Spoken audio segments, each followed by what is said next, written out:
This is part 2 of more ways you can turn your quotes into jobs and earn more money. I'm Aaron from Gas Engineer Software, and we help over 5,000 heating and plumbing businesses achieve their potential. If you haven't seen part 1 yet, go check it out, but here are 4 more tips.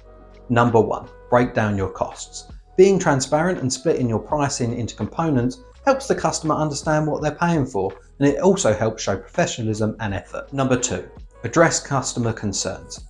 Add your visible guarantee to your quotes for peace of mind. Also add links to testimonials and reviews to help build your reputation. Number 3, make it look professional. Clean fonts, no errors and a clear layout. You could also add your logo for that real personal touch, which is an easy thing to do on Gas Engineer Software. And lastly, tip 4, be responsive. Don't just send a quote and forget about it. Make sure your customers can easily contact you with any questions so you can seal the deal. Let us know in the comments which tip is your favourite. Thank you.